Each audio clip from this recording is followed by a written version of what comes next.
Some people are born with it. They don't give a damn what people think about them. They don't give a damn about morals or whatever. No, perhaps narcissistic tendencies. And there's a lot of that about in politics around the world at the moment. But if you want to be like that, all well and good. But if you have a look at the existential threats posed, and you've mentioned AI, there's climate change, there's the massive public health, obesity that's happening.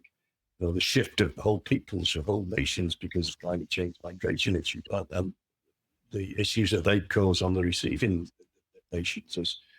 There's a speeded up world. So you got all of these threats on mankind. So it's not just about pulling the parachute in case one of those affects you personally, but in positions of leadership, we need people who can deal with those threats from a centered position, from a position of stability and equanimity and balance, not with people whose minds are going flip-flopping backwards and forwards. Those people, those leaders, whether they be in business or politics or society, need to be operating from a position of equanimity and balance. And mindfulness can help in that. And Jack Cornfield came to Parliament, I think it's 2018 when I got back in, 2017 to 19, I was back in Parliament. And he came and he did a lovely exercise. We sat in an oak-panelled select committee room, about 20 MPs there together, and he stilled us. And he says, think of an issue that's really worrying you, either personal or professional, in your country or in the world. And then think about a person that you admire from the past or the present. Think about that. What advice would that person give to you? And lots of people, when we shared our thoughts afterwards, Martin Luther King, JFK, Gandhi, Nelson Mandela. And where are those heroes today? They seem ever more in the past. Those people that have led their lives, and each one of those was flawed in their own way. But the essence of them was from good, was sprouting from goodness.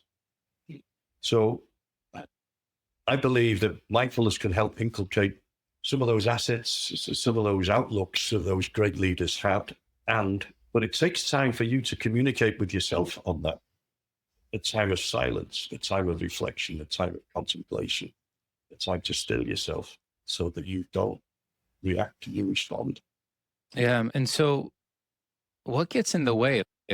You mentioned that finding that time of silence, the time of stillness, that ability to take that perspective and to reflect. What is it that is the barrier to entry from your experience for a number of leaders? Life gets in the way. You have commitments, you have overcommitments. As a politician, I had politicians today in the United Kingdom have 75,000 bosses, 75,000 constituents who vote for them every 4 or 5 years. They have commitments to their spouse and their child. They have commitments to their constituency. They have commitments to the country. They have commitments to the planet. And quite often, they're not always aligned. They're watched over by the media, by the social media. They can be torn apart in the social media pylon. They can be humiliated. So there's all of these pressures, stresses, and strains. And I've seen MPs, I go into the House of Commons quite regularly now with my work for the Electoral Commission, and I can see people are distracted. They can't sit down, they can't sit still. So life gets in the way, but you have got to create that space